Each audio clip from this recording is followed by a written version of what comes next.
না ঠিক আছে, আলহামদুলিল্লাহ। এবার কথা বোঝা যায়, ক্লিয়ার হচ্ছে।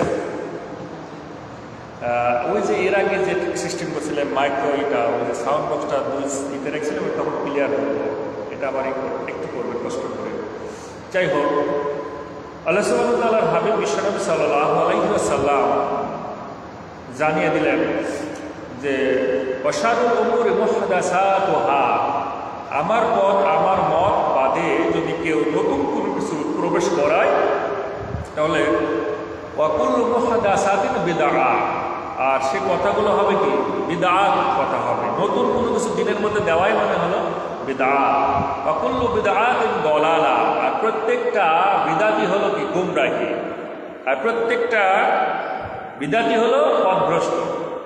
ওয়াকুল্লু দালালাতিন ফি জাহান্নাম, আর এই গুমরাহির একমাত্র জায়গা হলো জাহান্নাম। সুতরাং হাসবুনাল্লাহু ওয়া নি'মাল ওয়াকিল, নি'মাল মাওলা ওয়া নি'মান নাসির, আমরা আল্লাহর কাছে সাহায্য চাইব। তিনিই আমাদের একমাত্র অভিভাবক, তিনিই আমাদের একমাত্র আশ্রয়দাতা। যেন আমরা কোরআন থেকে কথাগুলো শুনবো, কোরআন থেকে কথাগুলো বুঝবো, যেন আমাদের মুখ থেকে কখনোই নতুন কোনো কিছু না ঢুকে যায় ইনশাআল্লাহ। সকল মা বোনদের সালাম জানাই। দীর্ঘ 1 থেকে 1.5 মাস পর আবার নতুন করে এই কোরআনের ময়দানে উপস্থিত হয়েছি। আপনারা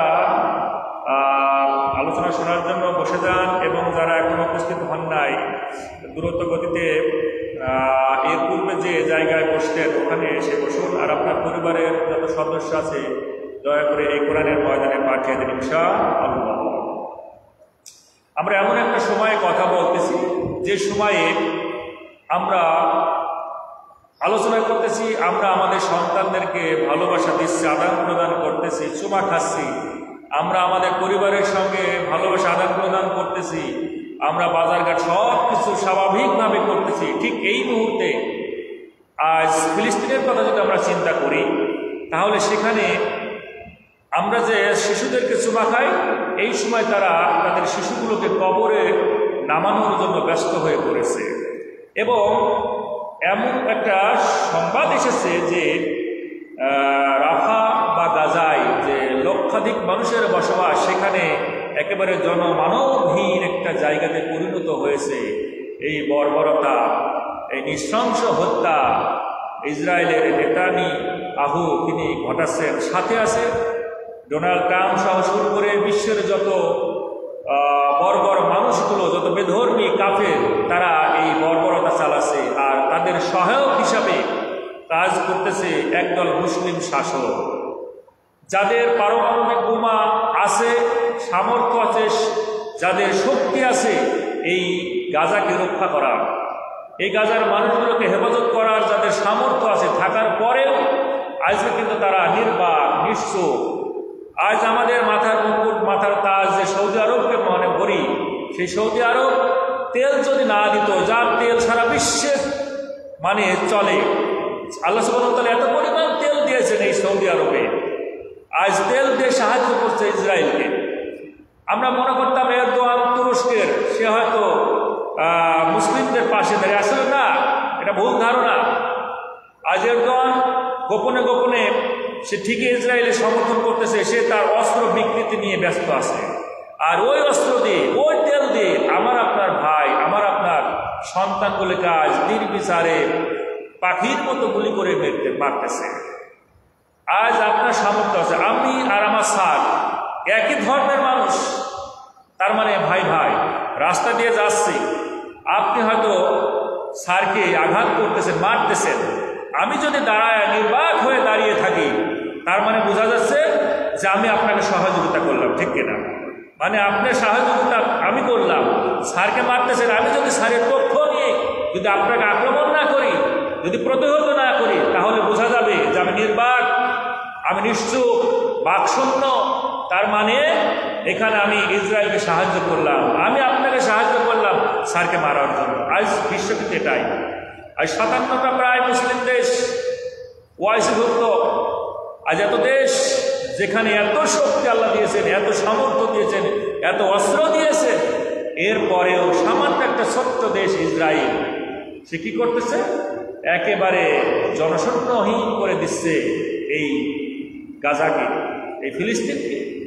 আল্লাহ সুবহানাহু ওয়া তাআলার সাহায্য আসবে। আল্লাহ কোরআনের কথা সেখানে ফেলে দেওয়ার মতো নয়। সূরা নিসার দিকে যদি তাকান, সেখানে আল্লাহ স্পষ্ট বলে দিয়েছেন অবশ্যই আল্লাহর পক্ষ থেকে সাহায্য আসবে। ততক্ষণ আসবে যতক্ষণ না আমরা অপারগ হয়ে যাব। আজ এটাই হয়েছে, আজ আমরা অপারগ হয়ে গিয়েছি।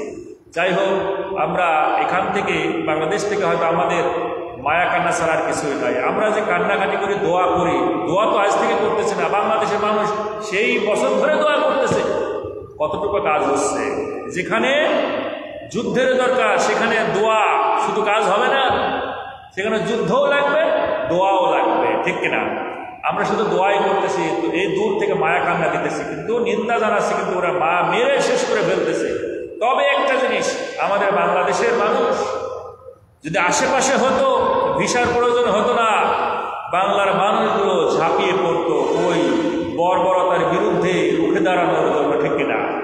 দাঁড়াতো। আমাদের আজ বাংলাদেশে আনাচে কানাচে প্রত্যেকটা জায়গায় বিক্ষোভ মিছিল, প্রত্যেকটা জায়গায় এই বর্বরতার বিরুদ্ধে স্লোগান চলতেছে। সত্যি যদি পাশে হতো তাহলে কিন্তু এই সুযোগ বাংলাদেশের মানুষ কখনো হাতছাড়া করতো না, এই জিহাদের তামান্না কখনো ছেড়ে দিত না।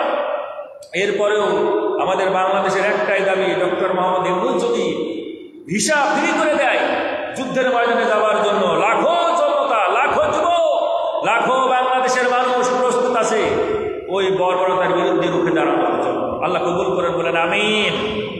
বন্ধুরা, আমার যে আয়াতে কারিমা নিয়ে কথা বলার কথা, আসুন আমরা সেই কথার দিকে ফিরে যাই। আমরা জানবো যে পৃথিবীর আমরা তা বসবাস করছি, তার পূর্বে আমাদের বাবা আদম আলাইহিস সালামের জায়গা ছিল জান্নাতে। সেখান থেকে আমরা কেন নেমে আসলাম দুনিয়াতে? কি কারণে নেমে আসলাম? কি আমাদের অপরাধ ছিল যে আমাদের তো জান্নাতের মধ্যে জায়গা ছিল, সেখান থেকে নেমে আসলাম দুনিয়াতে? এই বিষয়টি নিয়েই আজকের আলোচনা করব। এবং সর্বশেষ একটা শব্দ নিয়ে হলো হুদা। হুদা শব্দের অর্থ হলো এটা সংবিধান। হুদা শব্দের অর্থ কি? সংবিধান, আল কোরআনুল কারীম। এই একটি শব্দ যতটুকু সময় লাগবে আসতে ততটুকুই আলোচনা করবে ইনশাআল্লাহ। আল্লাহ রাব্বুল আলামিন কোরআনুল কারীম সূরা আল বাকারা 30তম আয়াতে কারিমার মধ্যে ডাক দিয়ে জানিয়ে দিলেন, ওয়াইজ ক্বালা রাব্বুকা লিল মালাইকাতি। আল্লাহ ফেরেশতাদের ডাকলেন, একটা কনফারেন্স তৈরি করলেন, একটা বিশাল কনফারেন্স হল। যে কনফারেন্স হলের মধ্যে আল্লাহ সমস্ত ফেরেশতাদেরকে দাওয়াত দিলেন। ফেরেশতা মণ্ডলী কনফারেন্স হলের মধ্যে বসে আছেন। আল্লাহ রাব্বুল আলামিন ডাক দিয়ে ফেরেশতাদেরকে বললেন, ইন্নী জাঈলুন ফিল আরদি খলিফা। ও ফেরেশতারা শোনো, আমার সামনে ফেরেশতারা আসো, শোনো, আমি দুনিয়াতে পাঠাতে চাই আমার প্রতিনিধি হিসাবে খলিফা। আর আমার এই খলিফা হবে আদম। আমি আদমকে দুনিয়ার ময়দানে পাঠাবো আমার প্রতিনিধি হিসেবে, খলিফা হিসাবে। সুবহানাল্লাহ, সুবহানাল্লাহি ওয়া বিহামদিহি, সুবহানাল্লাহিল আযীম। তদানীন্তন এই কয়েকদিন আগেও একজন বাংলাদেশের নেতা তিনি বলেছিলেন যে কোরআনের সাথে নাকি রাজনীতির কোনো সম্পর্ক নাই। তো দেখেন, আল্লাহ সুবহানাহু ওয়া তাআলা সর্বপ্রথম যে আরশে আজিমে যে আয়াতখানা দিলেন যে আদম আলাইহিস সালামকে দুনিয়াতে পাঠাবেন খলিফা করে আল্লাহর প্রতিনিধি হিসেবে, তো এটাই তো রাজনীতি, এটাই তো রাজনীতি। খলিফা মানে কি? খেলাফত মানে কি? আল্লাহ বলেন দুনিয়াতে খেলাফত কায়েমের জন্য আমি খলিফা পাঠাতে চাই, আর এই দায়িত্ব হবে আদম আলাইহিস সালামের উপর। সুবহানাল্লাহ। তার মানে এখানে তারা নাস ব্যবহার করতে পারতো, ঠিক কিনা? যে ইন্নী জাঈলুন ফিল আরদি নাস, আল্লাহ নাস দিতে পারতো, না দিয়ে বললেন খলিফা। কারণ খলিফার কাজ হলো জমিনে যত বিশৃঙ্খল করবে, আল্লাহ সুবহানাহু ওয়া তাআলার প্রতিনিধি হিসেবে খলিফার দায়িত্ব হলো ওই বিশৃঙ্খলাকে কি করবে? শান্ত করে দিবে, শাস্তির মাধ্যমে, বিচার কার্যের মাধ্যমে ওটা সুষ্ঠু একটা সুন্দর বিচার ফয়সালা করে দিবে। এটা হলো খলিফার দায়িত্ব। খেলাফত এটাই কায়েম, এটাই হলো রাজনীতি। পবিত্র কুরআনুল কারীমের প্রত্যেকটি হলো রাজনীতির সাথে সম্পর্ক। এর প্রত্যেকটা কথা রাজনৈতিক কথা। এটার ভিতরে যদি মনে করেন যে এর মধ্যে রাজনীতি আছে, রাজনীতি আছে, এর মধ্যে বাংলা আছে, ইংরেজি আছে, উর্দু, ফার্সি এর মধ্যে সমাজনীতি আছে, এর মধ্যে রাষ্ট্রনীতি আছে, এর মধ্যে আপনার অর্থনীতি আছে। এমন কোনো নীতি নাই যে কোরআনুল কারীমের মধ্যে পাবে না, সব কিছু পাবে। প্রিয় বন্ধুরা আমার, আল্লাহ রাব্বুল আলামিন যখন মনোব্যক্ত করলেন পৃথিবীর ময়দানে আমি আমার খলিফা নিযুক্ত করব আদম আলাইহিস সালামকে, সঙ্গে সঙ্গে আল্লাহর কথার মন্তব্য করলেন, ফেরেশতারা জানিয়ে দিলেন ক্বালু আতাজআলু ফিহা মান ইউফসিদু ফিহা ওয়া ইয়াসফিকু দিমা। ফেরেশতারা মন্তব্য করলেন, ফেরেশতারা বললেন আল্লাহ আপনি যে জাতিকে পৃথিবীর ময়দানে পাঠাবেন, ক্বালু ফেরেশতারা বলল আতাজআলু ফিহা, আপনি যে ময়দানে পৃথিবীর ময়দানে পাঠাতে যাচ্ছেন যে জাতিকে, মান ইউফসিদু ফিহা, পৃথিবীর ময়দানে এসে তারা বিশৃঙ্খল তৈরি করবে, সাম্প্রদায়িকতা তৈরি করবে, তারা সুষ্ঠুভাবে জীবনযাপন করবে না, তাদের মধ্যে শৃঙ্খলা থাকবে না। ওয়ায়াসফিকুদ দিমা, শুধু তাই নয়, তারা রক্তপাত পর্যন্ত ঘটাবে। একজনের রক্তপাত ঘটাবে, আরেকজনের রক্তপাত পর্যন্ত তারা ঘটাবে। এই মন্তব্য করলো কে? আমার সামনে যারা বসে আছেন একটু কথা বলবেন। এই মন্তব্য কি কারা করলো? ফেরেশতারা করলো। কার কাছে? আল্লাহ সুবহানাহু ওয়া তাআলার কাছে। বললেন যে দুইটা বিষয় তুলে ধরলেন, আতাজআলু ফিহা, আপনি দুনিয়ার মধ্যে যা পাঠাতে চাচ্ছেন, মান ইউফসিদু ফিহা, তারা বিশৃঙ্খল করবে, সুষ্ঠু জীবনযাপন করবে না, শৃঙ্খলের মধ্যে থাকবে না, বিশৃঙ্খল ঘটাবে।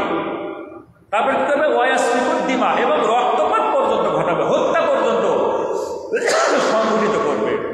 তো ফেরেশতারা এই কথা বললেন, এই মন্তব্য করলেন, এই মন্তব্যের তাদের কথা কি সঠিক ছিল না ভুল ছিল?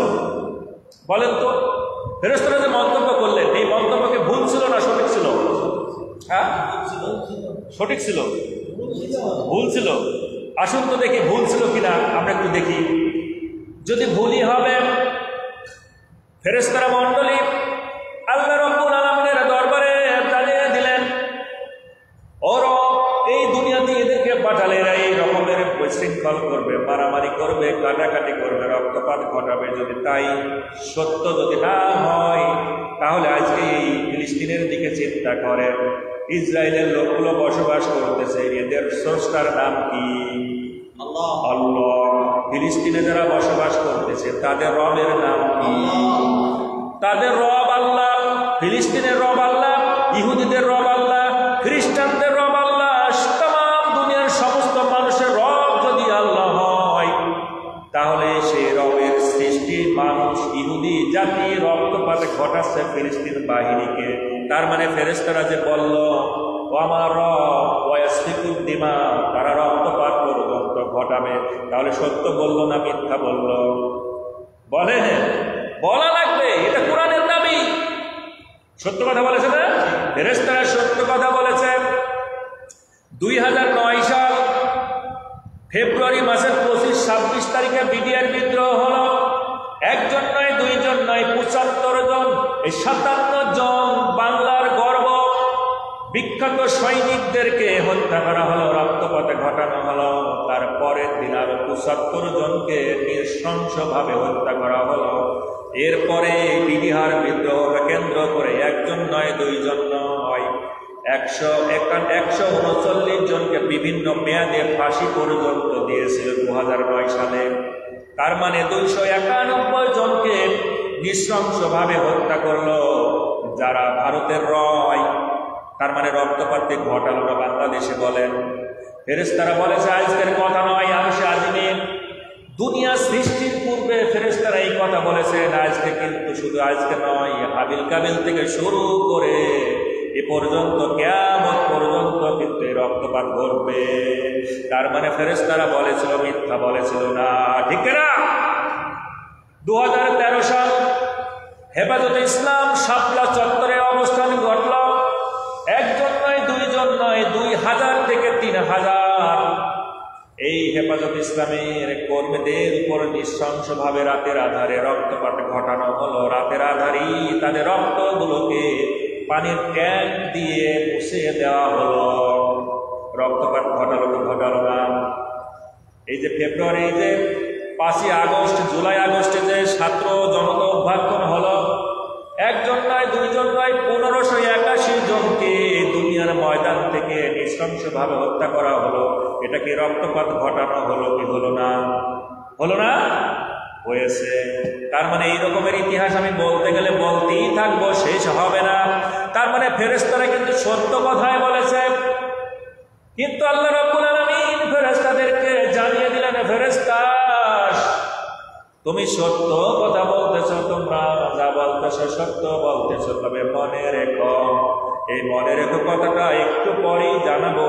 তার আগে ফেরেশতারা আল্লাহ সুবহানাহু ওয়া তাআলার কাছে দাবি করলো, ও আমার রব, এই জাতিকে তুমি পাঠাও না, বরং আপনি আমাদেরকে দুনিয়ার ময়দানে পাঠান। কোনো ভয় থাকবে না, আমরা বিশৃঙ্খল করবো না, মারামারি করবো না, কাটাকাটি করবো না। দুনিয়াতে গিয়ে শুধু তোমার প্রশংসা করব, খলিফা হিসেবে আমাদেরকে পাঠান। তার মানে আমাদেরকে দুনিয়াতে আসতে বাধা দিয়েছিল প্রথম কারা? কারা বাধা দিয়েছিল? ফেরেশতারা বাধা দিয়েছিল যেন মানব জাতি দুনিয়াতে না যায়।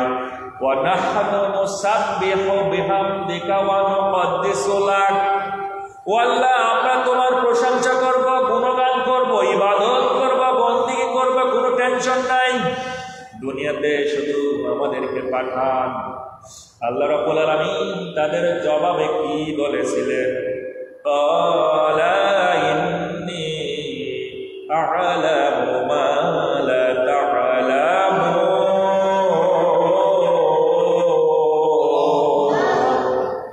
আল্লাহ ডাক দিয়ে বললেন, ফেরেশতারা শোনো, এই দুনিয়াতে রক্তপাত ঘটাবে এটা সত্য, তবে আমার কিন্তু একদল মুজাহিদ থাকবে, আমার একদল ইমানদার থাকবে, পরহেজগার থাকবে, মুমিন মুত্তাকি বান্দাগুলো থাকবে। তারা শহীদের তামান্না বুকে ধারণ করে সত্যের পথে, ন্যায়ের পথে অবস্থান করবে। তারা ইবাদত করবে, মসজিদ চাষাবাস করবে, সিয়াম পালন করবে, ভালো ভালো কাজগুলো কিন্তু তারা করবে। রক্তপাত তারাও ঘটাবে, তবে ন্যায়ের পথে ঘটাবে, ঠিক না? তারা ন্যায়ের পথেই রক্তপাত ঘটাবে, তবে তারা আমার ইবাদতকারী বান্দাও হবে। ও ফেরেশতারা শোনো, যেহেতু তোমাদের খায়েশ, তোমাদের ইচ্ছা দুনিয়ার ময়দানে খলিফা হয়ে যাওয়া, আমি আল্লাহ অ্যাকসেপ্ট করলাম না। আমি তোমাদেরকে একটা দোয়া শিখায়া দিতেছি।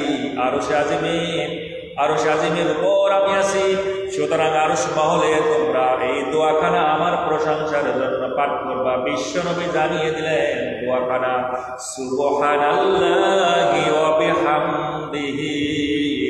এই আরশে আসমানে বসে বসে ফেরেশতারা শুধু আমার প্রশংসা করো, এই দোয়াখানা পাঠ করে। সুবহানাল্লাহি ওয়া বিহামদিহি, সুবহানাল্লাহিল আযীম।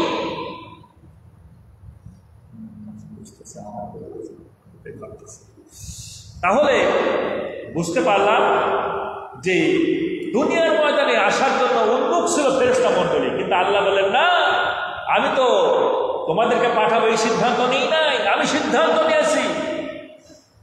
I have taken decision, I shall send as a representative আদম আলাইহিস সালাম। আমি আদমকে রিপ্রেজেন্টেটিভ হিসেবে এই দুনিয়ার ময়দানে পাঠাবো, সুতরাং তোমাদেরকে পাঠাবো না। 2 নাম্বার হলো, 3 নাম্বার হলো, শোনো, তোমরা যেহেতু মন্তব্য করেইছো যে দুনিয়াতে আমাদেরকে পাঠান, আমরা আপনার ইবাদত বন্দেগী করবো, ঠিক আছে, আমি দুনিয়াতে আদম পাঠাবো না, কথা দিলাম। তবে শর্ত হলো পরীক্ষা দেওয়া লাগবে। কি দেওয়া লাগবে? পরীক্ষা দেওয়া লাগবে। পরীক্ষায় ছাত্র হলো 3 ক্যাটাগরির। এক ক্যাটাগরির ছাত্র হলো ফেরেশতা মণ্ডলী, আর এক ক্যাটাগরির ছাত্র হলো স্বয়ং আদম আলাইহিস সালাম, আর এক ক্যাটাগরির ছাত্র হলো ইবলিস, জিন জাতির সন্তান ইবলিস। এই 3 ক্যাটাগরির ছাত্র, তিন ক্যাটাগরির ছাত্রকে আল্লাহ জানিয়ে দিলেন তোমাদেরকে পরীক্ষা দেওয়া লাগবে, এই পরীক্ষায় যারা ফার্স্ট হবে আমি তাদেরকে দুনিয়ার ময়দানে পাঠাবো। সুবহানাল্লাহ বলেন, একটু জিকির করে লা ইলাহা ইল্লাল্লাহ, জোরে জোরে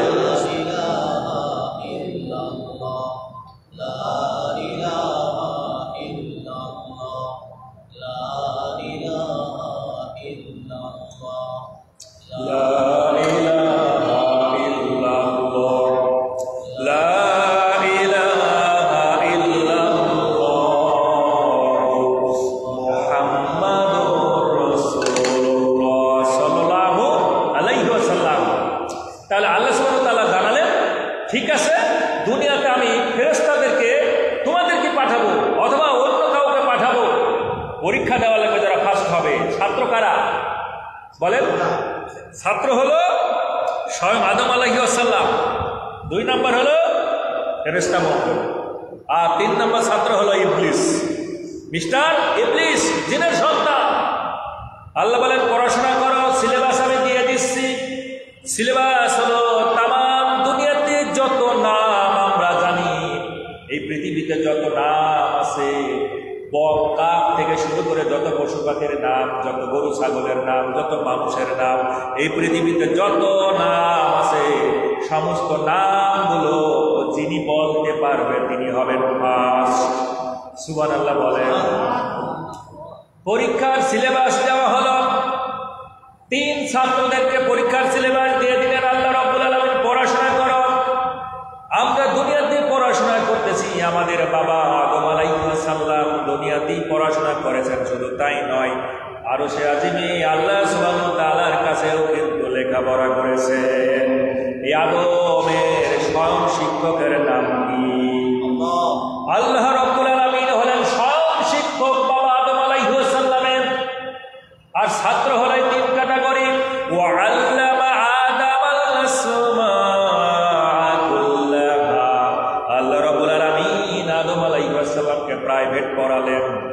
এই তামাম দুনিয়ার যত নাম আছে তাফসীরের মধ্যে আসতেছে, এখানে পশু পাখি থেকে শুরু করে, গাছপালা থেকে শুরু করে, জীব জানোয়ার থেকে শুরু করে, মানুষের নাম থেকে শুরু করে যত পৃথিবীতে সৃষ্টির নাম আছে সমস্ত নামগুলো আল্লাহ প্রাইভেট পড়ায়া আদম আলাইহিস সালামকে শিক্ষা দিলেন। সুবহানাল্লাহ বলেন। শুধু আদম আলাইহিস সালামকে শিখিয়েছেন তা নয়, ফেরেশতারাও কিন্তু এই নামগুলো দেখেছে, তারাও কিন্তু সবগুলো দেখেছে। আল্লাহ বললেন ভাইবা দিবা কে প্রথম বলো? 3 ক্যাটাগরির ছাত্রের মধ্যে ভাইবা দিবা কে বলো? ফেরেশতারা বলল আল্লাহ সর্বপ্রথম আমরা ভাইবা দিতে চাই। আল্লাহ বললেন সুম্মা আরাদাহুম আলাল মালাইকাতি।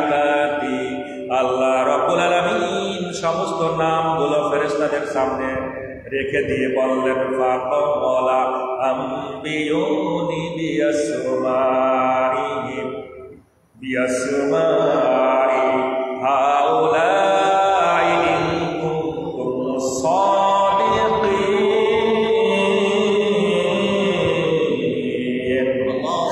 আল্লাহ ডাক দিয়ে বললেন এই যে নামগুলো দেখতেছো প্রত্যেকটার নাম এক এক করে ও ফেরেশতারা আমি আল্লাহকে শোনাও বলো। ফাকালা আম্বিউনি বিয়াসমাই হাউলাই ইন কুনতুম সাদিকিন। সত্যি যদি তোমরা সত্যবাদী হও, তোমাদের দাবিতে যদি তোমরা বিশ্বাসী হয়ে থাকো, দুনিয়াতে খলিফা করে তোমাদের কি পাঠাবো, তবে এই নামগুলো যদি বলতে পারো আমি তোমাদের কি দুনিয়ার ময়দানে পাঠাবো। ফেরেশতাদেরকে আল্লাহ প্রশ্ন করলেন এই নামগুলো বলো, তোমাদের সামনে এই নামগুলো দেখো বলো। ডাকা হলো তাদের সামনে নামগুলো। ফেরেশতারা সঙ্গে সঙ্গে জবাব দিলেন ক্বালু সুবহানাকা। সমস্ত প্রশংসা আল্লাহ তোমার দরবারে, তোমার জন্য। লা ইলমা লানা, আমাদের কোনো জ্ঞান নাই, আমাদের কোনো বুদ্ধি নাই, বিবেক নাই, আমরা তোমার কাছে প্রাইভেট করেছি কিন্তু কোনো কিছুই মনে নাই। ইল্লা মা আল্লামতানা, যত কিছু না জানাবা, এছাড়া আমাদের বাইরে আর কোনো জ্ঞান নাই। তার মানে ফেল করলো। ফেল করলো কারা? কোন ক্যাটাগরি ছাত্র ফেল করলো? কথা বলো, ফেল করলো কারা? ঘুমাচ্ছেন নাকি আপনারা? ঘুমালে হবে না, একটু সময় নিয়ে কথাগুলো শুনতে হবে। তার মানে ফেরেশতারা ফেল করলো। ফেরেশতারা একটা নামও বলতে পারলো না। আল্লাহ সুবহানাহু ওয়া তাআলা তাদের সামনে রাখলেন নামগুলো, রেখে বলে বলো, একটা নাম তারা বলতে পারলো না। এবার দ্বিতীয় ছাত্র হিসাবে আল্লাহ বাবা আদম আলাইহিস সালামকে বললেন, আদম প্রস্তুতি নাও, তোমার পালা।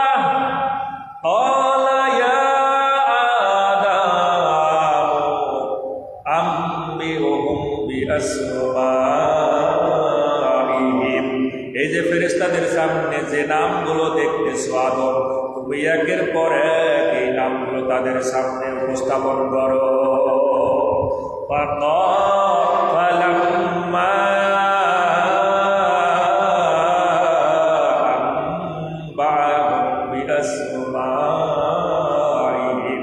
আদম আলাইহিস সালাম একের পর এক এই পৃথিবীতে যত নাম, সেই দিন ফেরেশতাদের সামনে একটার পর একটা নামগুলো তাদের কাছে প্রকাশ করে দিয়েছিলেন।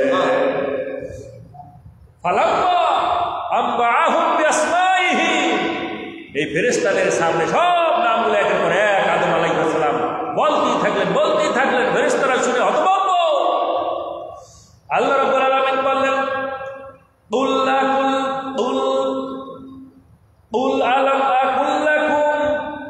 আমি কি তোমাদেরকে কথা বলি নাই? ইন্নী আ'লামু মা গায়বাস সামাওয়াতি ওয়াল আরদ, আসমান আর জমিনের মধ্যে যা কিছু আছে সব কিছু একমাত্র আমি ভালো জানি।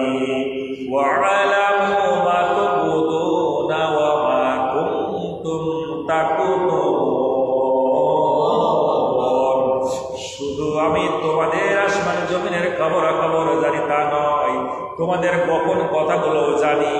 তোমরা যেগুলো ব্যক্ত করো সে কথাগুলো আমি আল্লাহ জানি। সুবহানাল্লাহি ওয়া বিহামদিহি সুবহানাল্লাহিল আযীম।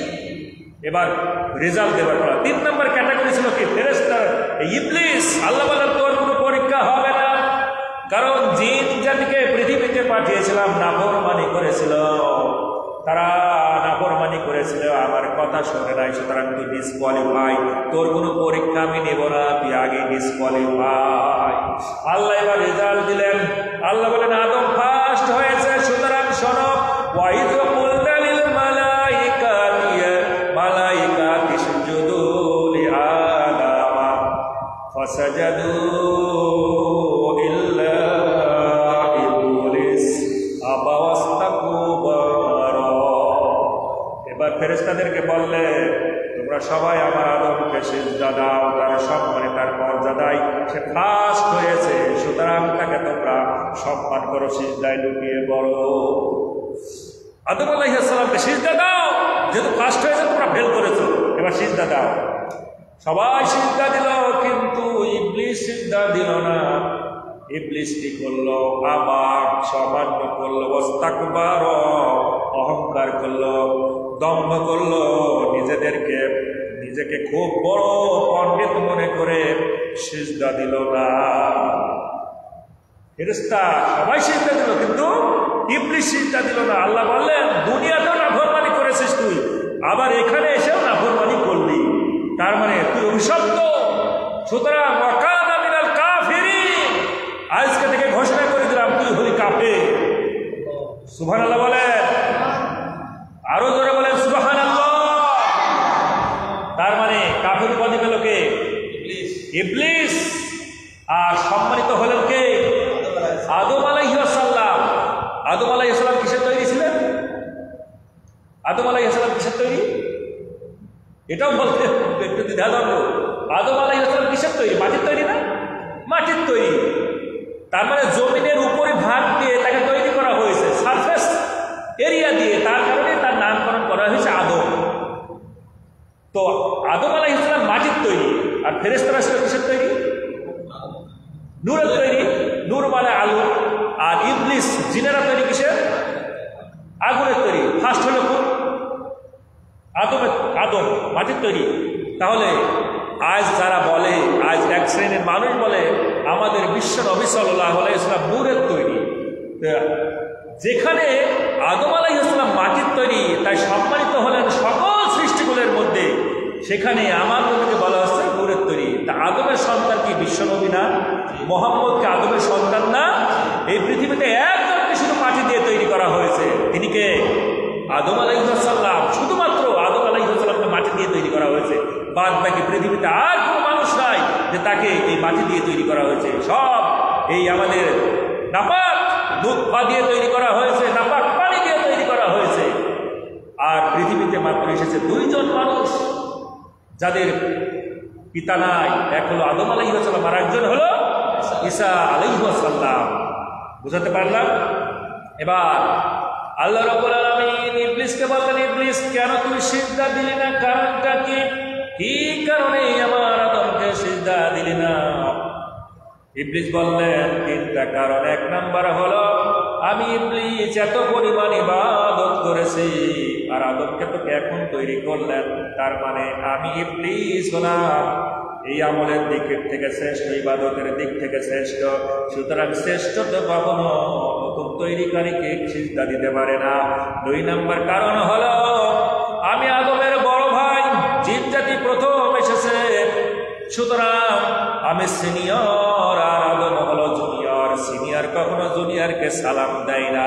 আর তিন নাম্বার হলো আমি আগুনের তৈরি, তার মুখ সবসময় উপরের দিকে থাকে, আর মাটির তৈরি আদম তার মুখখানা নিচের দিকে থাকে।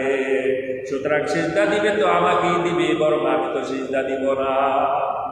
আল্লাহ বললেন তো হিটলারি বুদ্ধি, আজকে থেকে শুনে রাখ আনা মিনাল কাফিরিন, তুই হলি কাফের। আমি আল্লাহর কথা তুই অমান্য করলি, অহমিকা করলি, সুতরাং তুই হলি কাফের।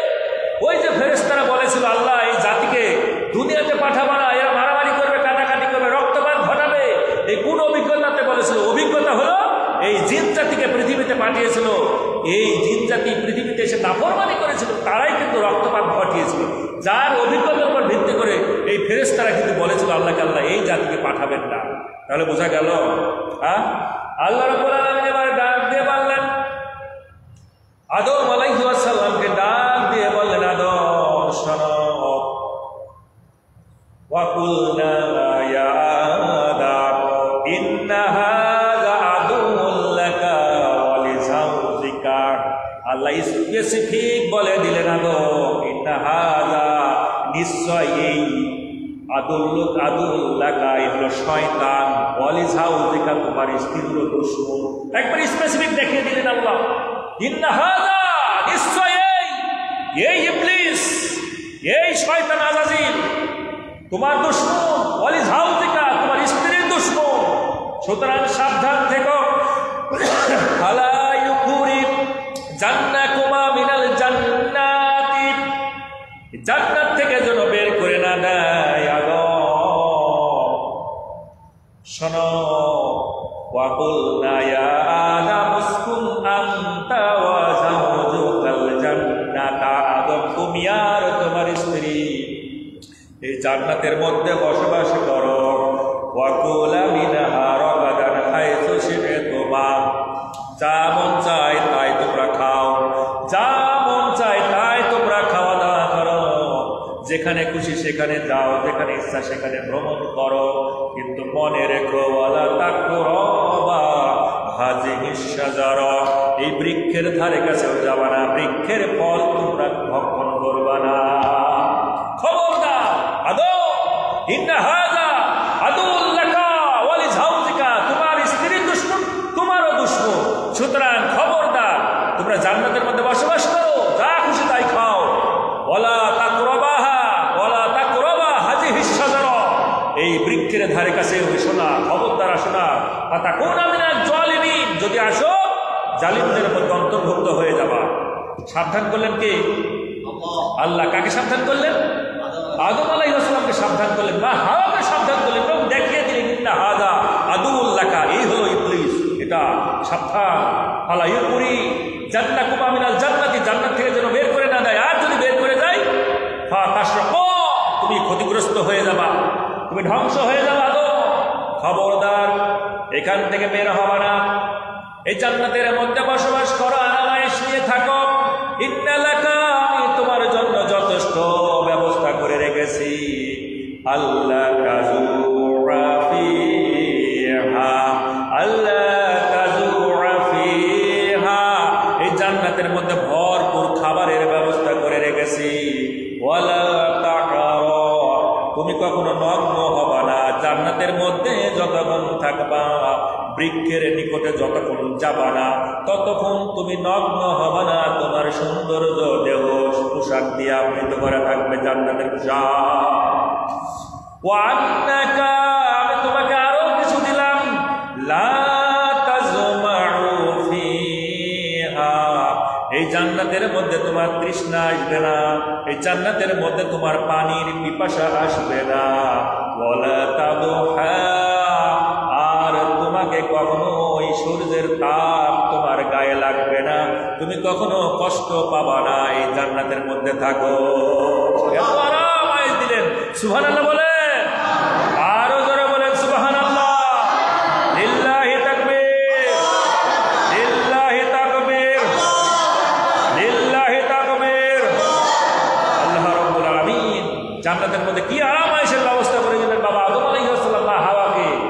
সে একটা কথা আছে না যে সুখ সহি না, সুখ কপালে সয় না। এত আরাম আয়েশের মধ্যে দিয়ে আল্লাহ এত সুন্দর করে বললেন, এই শয়তান যেন তোমার বিভ্রান্তি করতে না পারে। আল্লাহ রাব্বুল আলামিনের এত নিষেধ করার পরেও ইবলিস কায়দা কৌশল করে আদম মা হাওয়াকে ওয়াসওয়াসা দিল।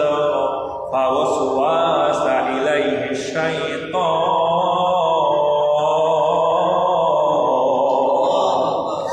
আল্লাহ দুশমন ইবলিস ওয়াসওয়াসা দিল। ইবলিস আদম আলাইহিস সালাম বা হাওয়াকে, ক্বালা ইয়া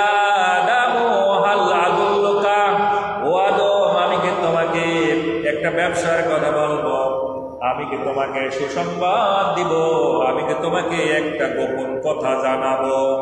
এই কথা কে বলতেছে? ইবলিস। ক্বালা ইয়া আদম, ইবলিস বলছে হে আদম, হাল আদুল্লুকা, আমি কি তোমাকে একটা চমৎকার কথা শোনাবো, আমি কি তোমাকে গোপন কিছু কথা শোনাবো, একটা সুসংবাদ দিব, একটা ব্যবসায়ের কথা বলবো। আমরা সাধারণত মানুষ, আমাদেরকেও যদি এই কথা বলে, কারণ ওই যে চলে আসতেছে খুলিকল ইনসান মিন আযাব, কারণ আমরা হলো ত্বরা প্রবণকারী, আমাদের ভিতরে ধৈর্য নেই। যে কোনো গোপন কথা যদি কেউ বলে যে আমার তোমার ব্যাপারে একটা গোপন কথা আছে, তোমার ব্যাপারে আমার কি আছে, একটা খুব গুরুত্বপূর্ণ কথা আছে, এই কথাটা না শোনা পর্যন্ত আমাদের কোনো ঘুম আসে না, আসে সারা রাত ঘুম হয় না। আদম আলাইহিস সালামকে যখন বললেন, এই ইবলিস যখন বললেন, ইবলিস যখন জানিয়ে দিলেন, আদম আমি কি তোমার গোপন একটা কথা বলবো, খুব গুরুত্বপূর্ণ কথা শোনো।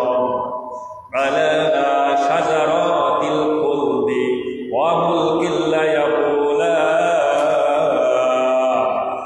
আল্লাহ চাই না তুমি চিরস্থায়ী ভাবে জান্নাতের মধ্যে বসবাস করবা।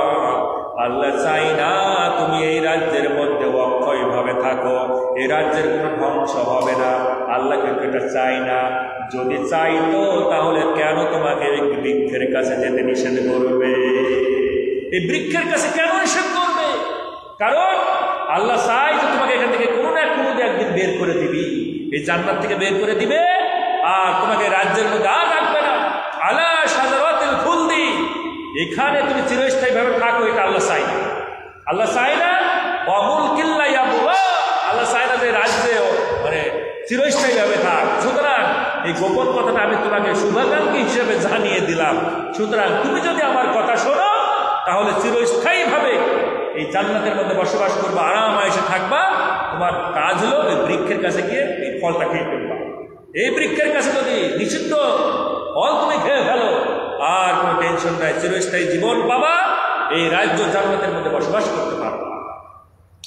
আদম আলাইহিস সালাম পড়ে গেলেন, মা হাওয়াও পড়ে গেলেন, আল্লাহ রাব্বুল আলামিনের ওই কথা ভুলে গেলেন। ফাকালা মিনহা, সঙ্গে সঙ্গে বৃক্ষের কাছে গেলেন, ফলটা খেয়ে ফেললেন।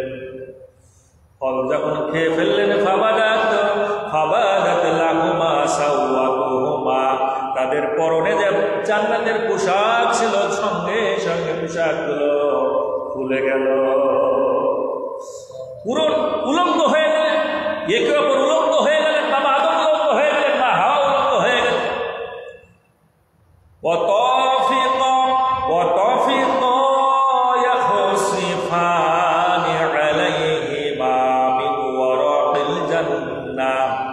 আল্লাহ রাব্বুল আলামিনের জান্নাতের মধ্যে বৃক্ষের লতা পাতা দিয়ে ততক্ষণ পর্যন্ত তারা নিজের সম্মানটুকু ঢেকে রাখলেন।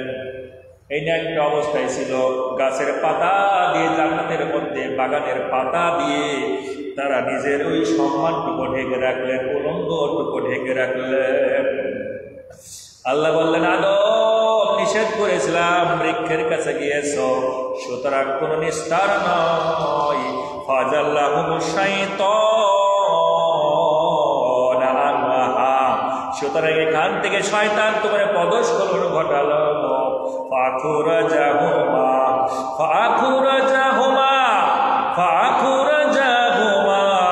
মিম্মা কানা ফিহি, এই জান্নাতের মধ্যে তোমরা থাকতে পারবে না, এখান থেকে বের হয়ে নেমে যাও। কি করো? এখান থেকে নেমে বের হয়ে চলে যাও। তবে মনে রেখো, ওয়াকুলনা হাবিতু মিনহা আদুউকুম বা'দুকুম লিবা'দিন আদুউ, মনে রেখো শয়তান তোমার দুশমন আদম, আর আদম হাওয়া শয়তানের দুশমন, আর শয়তান হলো তোমার দুশমন, একে অপরের তোমার দুশমন। ওয়ালাকুম ফিল আরদি মুস্তাকাররুন ওয়া মাতা'আন ইলা হিন। সুতরাং দুনিয়াতে তোমরা কি করবা? একটা নির্দিষ্ট কাল পর্যন্ত তোমরা অবস্থান করবা, সেখানে তোমরা জীবন উপকরণ পাবা, সেখানে খাবার পাবা, সব কিছু পাবা। সেখানে যারা ভালো কাজ করবে আবার আমার কাছে সে চিরস্থায়ী জান্নাতের মধ্যে বসবাস করতে পারবা। এই জান্নাত থেকে বের হয়ে চলে আসলেন। জান্নাত থেকে যখন বের হয়ে আসলেন, কিন্তু ক্ষমা করে দিয়েছিলেন। এই তিনজনের মধ্যে দুইজনকে ক্ষমা করেছিলেন। এই দুইজনকে ছিলেন, একজন আদম আলাইহিস সালাম আর একজন হলো মা হাওয়া আলাইহিস সালাম। এই দুইজনকে আল্লাহ ক্ষমা করলেন কেন? একটা বাক্য একটু খেয়াল করে নিয়ে দিকে, সময় আর বেশি নেব না। একটা বাক্য পাঠ করেছিলেন আদম আলাইহিস সালাম, যে বাক্য আল্লাহ সুবহানাহু ওয়া তাআলা অত্যন্ত পছন্দ করেছিলেন। ও মা বোনেরা, আমরা আমাদের জীবনে কত অন্যায় করি, অপরাধ করি, আমাদের জীবনে কত পাপ হয়, আল্লাহ অসন্তুষ্ট হয়ে যায়। বাবা আদম আলাইহিস সালাম এত অপরাধ করার পরেও একটা বাক্য বলার কারণে আল্লাহ ক্ষমা করে দিয়েছিলেন। আপনারা ওই বাক্যটুকু ব্যবহার করবেন, আল্লাহ অবশ্যই আমাদের জীবনের চরম পাপগুলোকেও ক্ষমা করে দিবে, ঠিক না?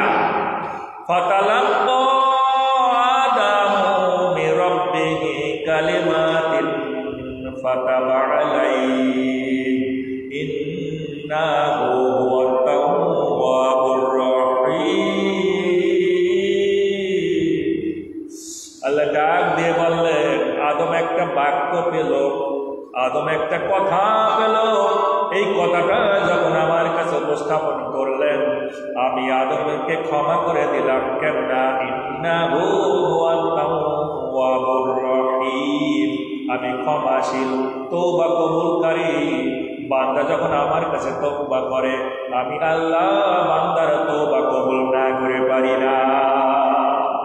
আল্লাহ তওবা কবুলকারী, তওবা কবুল করে নিন। আমাদের জীবনে যত রকমের পাপ না হোক না কেন, আমরা যদি এই ব্যাখ্যানা তেলাওয়াত করি, এই কথাটা আল্লাহ কোরআনুল কারীম সূরা আরাফ ৭ম সূরা আরাফের ২৩তম আয়াতে কারিমার মধ্যে জানিয়ে দিলেন, ক্বালা রাব্বানা যালামনা আনফুসানা ওয়া ইল্লাম তাগফির লানা ওয়া তারহামনা লানাকুনান্না মিনাল খাসিরিন। আমার সামনে যারা বসে আছেন, আসলে এই বাক্যখানা আমরা আল্লাহর দরবারে পেশ করবো, যেন আমাদের জীবনের কোনা খাতা আল্লাহ মাফ করে দেন। মা বোন যারা আছেন তারাও এই বাক্যখানা পাঠ করবেন আমার সঙ্গে সঙ্গে। সবাই বলেন, রব্বানা যালামনা আনফুসানা ওয়া ইল্লাম তাগফির লানা ওয়া তারহামনা লানাকুনান্না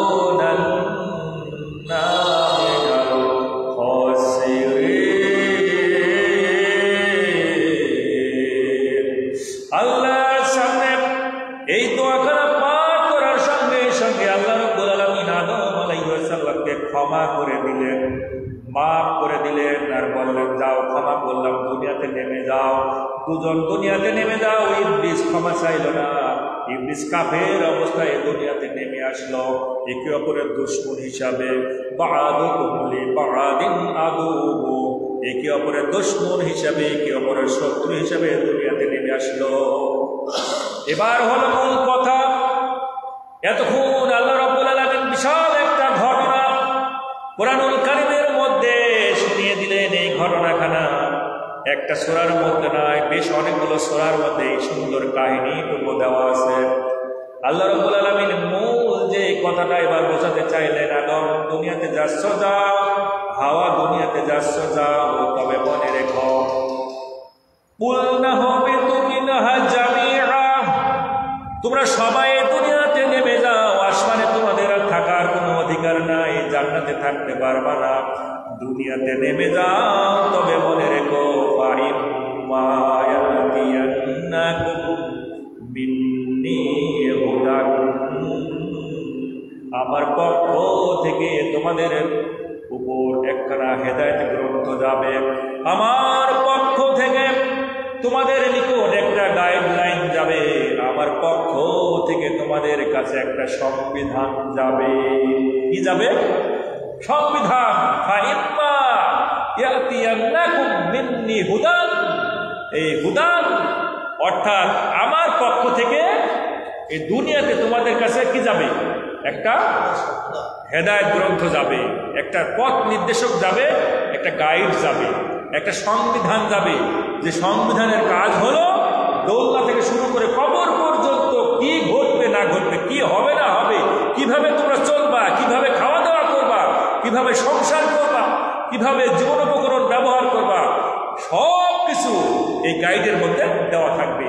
আর এই গাইডখানাকে সুন্দর করে ব্যাখ্যা করে করে তোমাদেরকে জানানোর জন্য আমার পক্ষ থেকে পয়গম্বর যাবে। সুবহানাল্লাহ বলেন।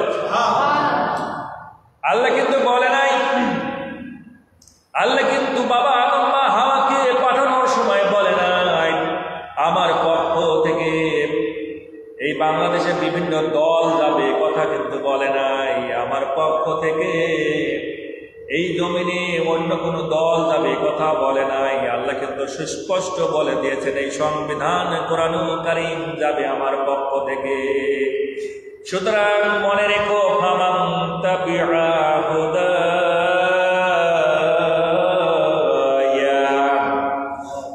যারা আমার এই সংবিধান কোরআনুল কারীমকে মেনে নিবে। আল্লাহ রাব্বুল আলামিন জানিয়ে দিলেন আদম শোনো, হাওয়া শুনে রাখো, তামাম দুনিয়ার কিয়ামত পর্যন্ত আগত মানুষগুলো শুনে রাখো। এই অত্র এলাকার যত মা বোন আপনারা কথাগুলো শুনতেছেন, একটু মনোযোগের সঙ্গে কথাগুলো শুনুন আর বোঝার চেষ্টা করুন। আল্লাহ দুনিয়াতে আদম মা হাওয়াকে পাঠিয়ে দিলেন আর বললেন আদম হাওয়া দুনিয়াতে থাকবা, আমার এই গাইডলাইন, আমার এই সংবিধান যদি সুন্দরভাবে মানতে পারো, আবার তোমাদেরকে আমি ব্যাক করে নিয়ে আসবো আমার জান্নাতের মধ্যে।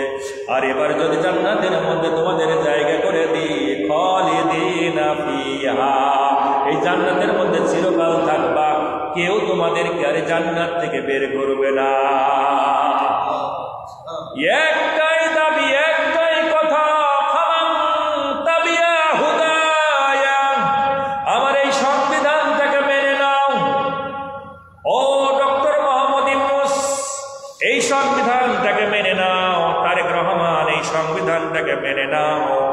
বাংলাদেশের যত দল আছে, জাতীয় পার্টি বলেন, বিএনপি বলেন, আওয়ামী লীগ বলেন, জাসদ বলেন, এবি বলেন, যত রকমের গণপরিষদ বলেন, এনসিপি বলেন, যত বাংলার জমিনে ৭৩টা দল আছে, আল্লাহ রাব্বুল আলামিন আরশে আজিমে ওই দিন বাবা আদম মা হাওয়াকে দুনিয়া থেকে বের করে দুনিয়াতে আসার পর এই কথাগুলো বলেছিলেন যে আমার এই কিয়ামত পর্যন্ত আমার এই সংবিধান যদি মেনে নাও, ফামান তাবিআ হুদায়া ফালা খাউফুন আলাইহিম ওয়ালা হুম ইয়াহজানুন। আল্লাহ ডাক দিয়ে বলেন ফালা খাউফুন, কোনো ভয় নাই, ওয়ালা হুম ইয়াহজানুন, কোনো চিন্তা থাকবে না। এই অভয় বাণী, এই এত চমৎকার অভয় বাণীটা আমাদেরকে? কে দিতেছেন? কথা বলুন, কে দিতেছেন? আল্লাহ। খাউফুন আলাইহিম, তাদের কোনো ভয় না, ওয়ালা হুম ইয়াহজানুন, কোনো চিন্তাও নাই। শুধু একটাই কাজ হবে, কি?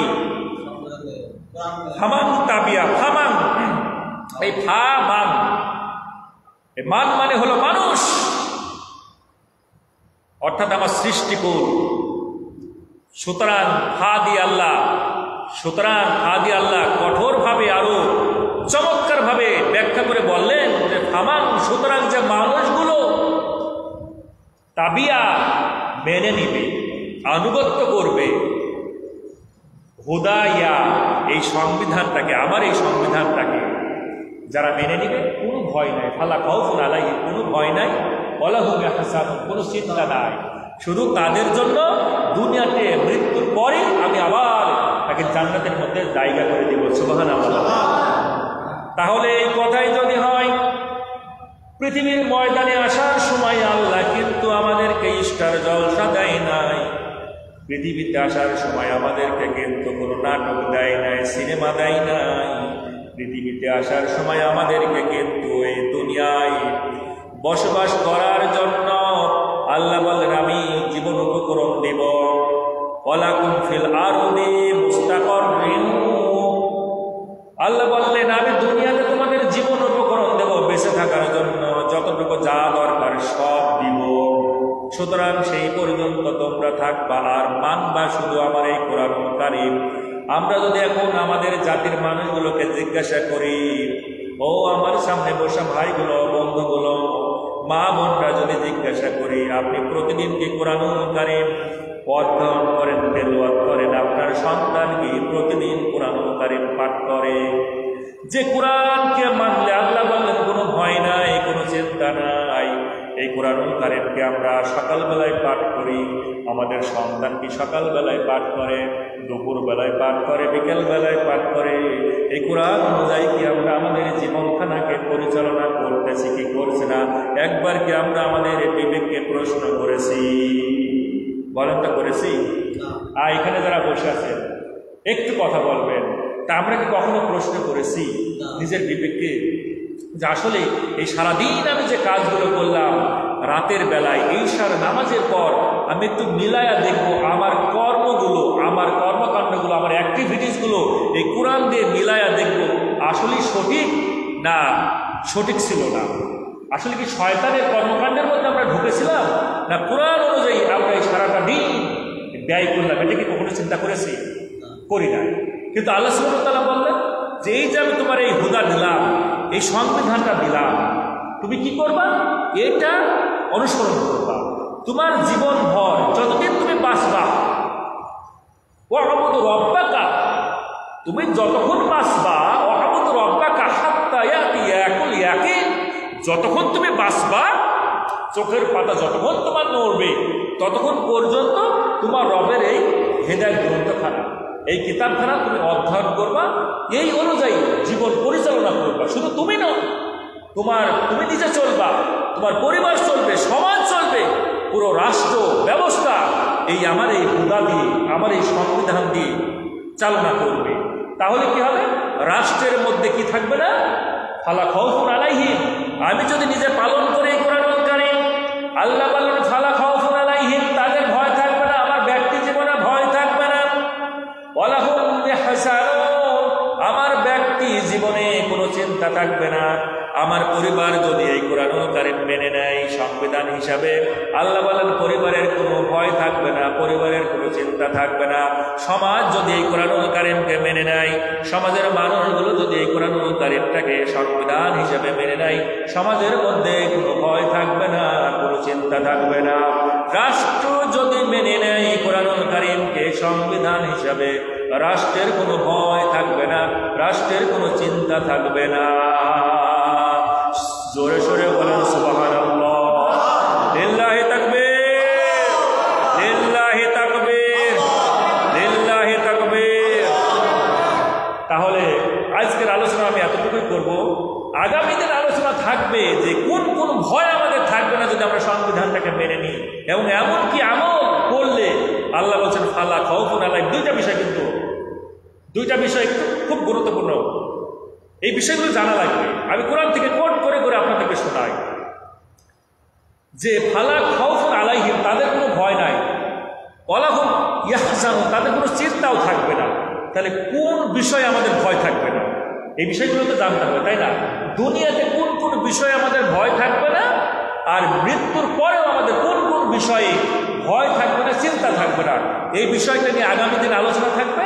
আর থাকবে যে কি এমন আমল করলে এই ভয় থাকবে না, কোনো চিন্তা থাকবে না, সে আমলগুলো কিন্তু আল্লাহ কোরআনে দিয়ে দিয়েছেন। যেহেতু কোরআন দিয়েছেন, বলছেন এটা তো আমি পাঠালাম তোমাদের জন্য, এটা সংবিধান হিসেবে, কিন্তু সংবিধানের মধ্যে কি কি ধারা উপধারা আছে, কি কি কার্যবাদী আছে, এগুলো তো জানতে হবে, তাই না?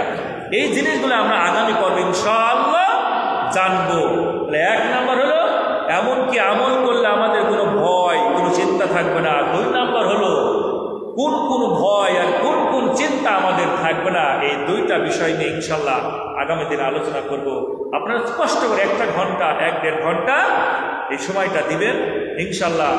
এই সময়টুকু যে দিলেন, আমরা দান খারাপ করি, তাই না, টাকা পয়সা দিয়ে, এটাও কিন্তু একটা সদাকা। সময় আপনি দিলেন আল্লাহ রাস্তায়, আল্লাহ দিনের জন্য, কোরআনের পেছনে সময় দিলেন, এটাও কিন্তু সদাকা। এই পবিত্র কোরআনুল কারীমের মধ্যে যদি জিজ্ঞাসা করেন এই পৃথিবীতে নাম্বার 1 নম্বর কথা কোনটা আল্লাহ সুবহানাহু ওয়া তাআলা, তাহলে বলবে আল্লাযিনা ইউমিনুনা বিল গায়ব, না দেখে আল্লাহকে বিশ্বাস করা। 2 নম্বর হলো ওয়া ইউকিমুনাস সালাত, সালাত প্রতিষ্ঠা করা। আর 3 নম্বর হলো মিম্মা রাযাকনাহুম ইউনফিকুন, তোমাদের যে ধন সম্পদ দিয়েছি তা দান করা। তাহলে এই যে দান করা, সদাকা করা, এই সময়ও আমরা সদাকা করলাম, এর জন্য আল্লাহ সুবহানাহু ওয়া তাআলা আমাদের অবশ্যই উত্তম জাযা দিবেন। আল্লাহ রাব্বুল আলামিন সর্বশেষ 39 আয়াতের ভিতরে বললেন ওয়াল্লাযিনা কাফারু ওয়া কাযযাবু বিআয়াতিনা, যারা আমার এই সংবিধানটাকে মিথ্যা মনে করবে, যারা আমার এই কোরআনুল কারীম সংবিধানটাকে মেনে নিবে না, রাষ্ট্রীয়ভাবে, সামাজিকভাবে, পারিবারিক জীবনে, ব্যক্তি জীবনে, এরা হলো কাফের। ওয়া কাযযাবু বিআয়াতিনা, আর কাফেররাই সাধারণত আমার আয়াতকে অস্বীকার করে।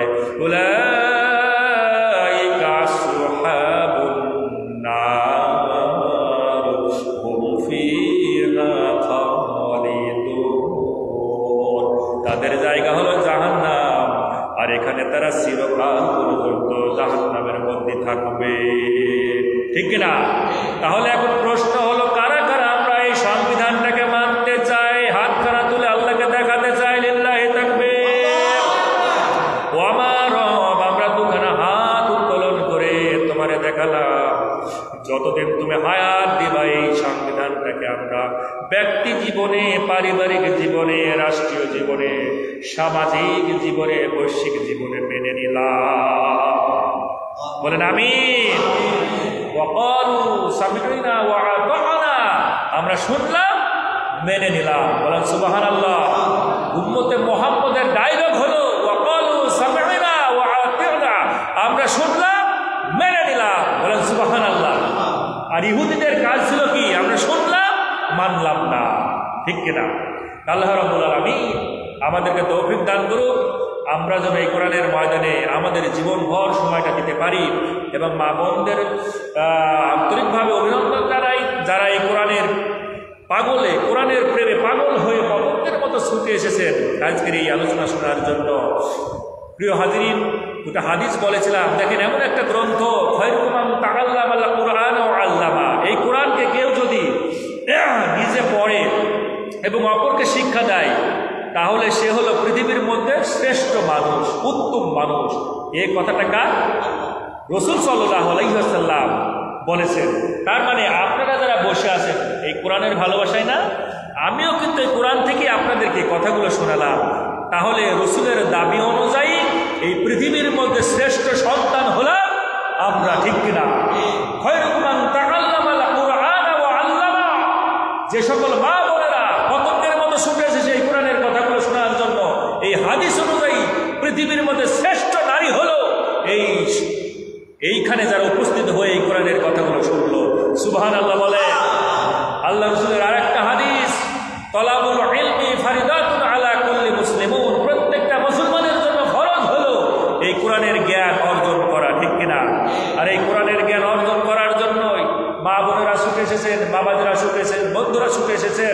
সুতরাং নিঃসন্দেহে আমরা এই ফরজ দায়িত্বটুকু পালন করেছি ইনশাআল্লাহ। আল্লাহুম্মা আমিন। রব্বানা যালামনা আনফুসানা ওয়া ইল্লাম তাগফির লানা ওয়া তারহামনা লানাকুনান্না মিনাল খাসিরিন।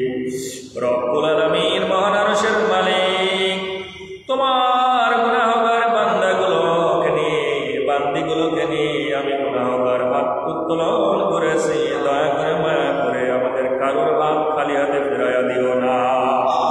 যা আমল করলাম, যা আলোচনা করলাম, সবগুলো কবুল করে নাও। লক্ষ কোটি গুণ বাড়ায় দাও, প্রতিদান দাও। বিশ্ব নবীর রহম বরকে পুষাইয়া দাও। বাবা আদম, মা হাওয়া থেকে শুরু করে যত আম্বিয়া কিরাম দুনিয়ার ময়দান থেকে তোমার কাছে চলে গিয়েছে, প্রত্যেকটি রহম বরকে পুষাইয়া দাও। আল্লাহ, যারা কিঞ্চিত ঈমান নিয়ে গহীন কবরে ঘুমিয়েছে, আল্লাহ প্রত্যেকটি রহম বরকে তুমি পৌঁছাইয়া দাও। ইয়া রব, আমাদের জনম দুঃখিনী, অনেকের বাবা নাই, মা নাই, আল্লাহ আমাদেরকে ছেড়ে গহীন কবরে চলে গিয়েছে। পিতৃকুলের আত্মীয়, মাতৃকুলের আত্মীয়, শ্বশুর কুলের আত্মীয়, শাশুড়ি কুলের আত্মীয়, সকল কুলের আত্মীয়দেরকে ক্ষমা করে দিয়ে রহম বরকাতের প্রতিদানটুকু তুমি পৌঁছাইয়া দাও।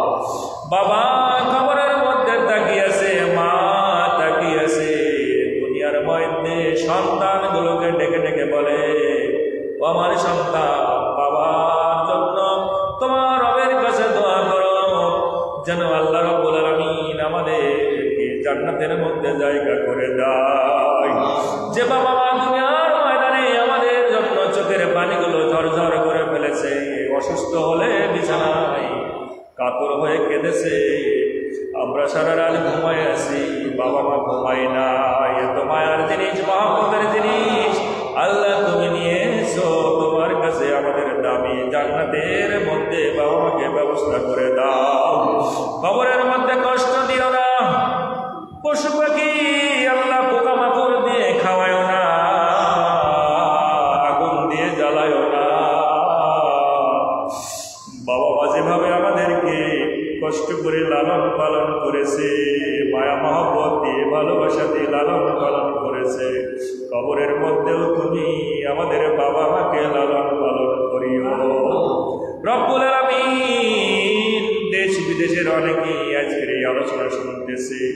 আল্লাহ, এই মিডিয়ার যুগে দেখতে পেলাম মালয়েশিয়া থেকে এক ভাই লিখেছে, আমি মালয়েশিয়া থেকে আপনার আলোচনা শুনতেছি। আল্লাহ, মিডিয়ার জগতে দেশের বাইরে দেশের মধ্যে যে মানুষগুলো আজকের এই আলোচনা শুনতেছে, প্রত্যেকের উপর তোমার রহমত বরকত নাজিল করো। আল্লাহ, তাদের চাকরি বাকরিতে বরকত দিয়ে দাও, তাদের রিজিকের উপর তুমি হালাল করে দাও।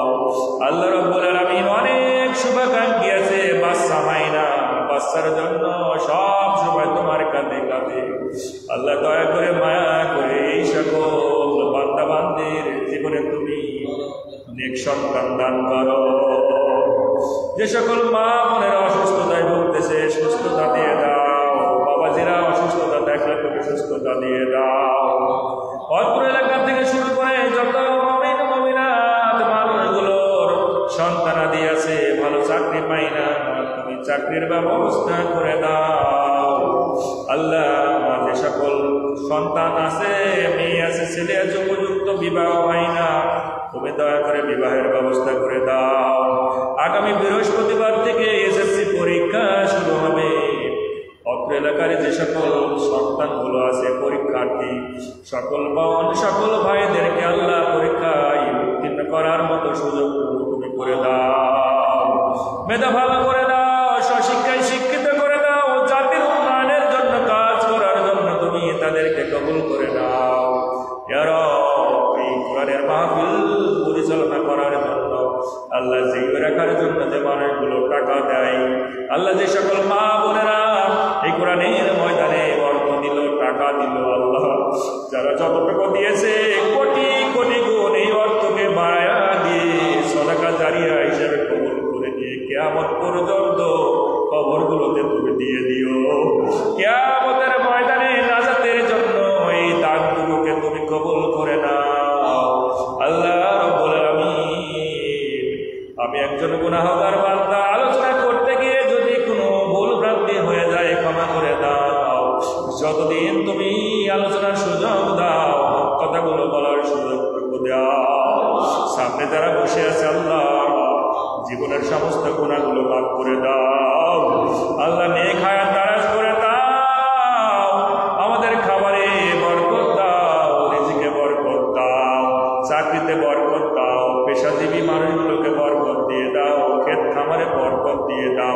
বাংলাদেশের মধ্যে বরকত দিয়ে দাও আল্লাহ। বাংলার জমিন থেকে সকল প্রকার দুর্নীতি অসৎ দূর করে দাও। তামাম দুনিয়ায় মুসলিম মানুষগুলোকে কাফেররা হত্যা করতেছে, মুসলিম মানুষগুলোকে তুমি সাহায্য করে দাও ইয়া রাব্বি। ফিলিস্তিনের ভাই বোনদের সাহায্য করো, চেচনিয়া বসনিয়া মানুষগুলোকে সাহায্য করো, কাশ্মীরের মানুষগুলোকে সাহায্য করো, ভারতের নরাধম ভারতের কাফের কসাই মোদির হাত থেকে মুসলিম জাতিকে হেফাজত করো ইয়া রাব্বি। উইঘুর মুসলমানদেরকে হেফাজত করো ইয়া রাব্বি। রোহিঙ্গা ভাই বোনদেরকে হেফাজত করো। তামাম দুনিয়ার যাদের কিঞ্চিত ঈমান আছে প্রত্যেকটি মানুষকে তুমি হেফাজত করো। কাফেরদের উপর বিজয়ী ঘোষণা করে দাও, ইসলামকে তামাম দুনিয়ার মধ্যে জয়যুক্ত করে দাও আল্লাহ। মৃত্যুর সময়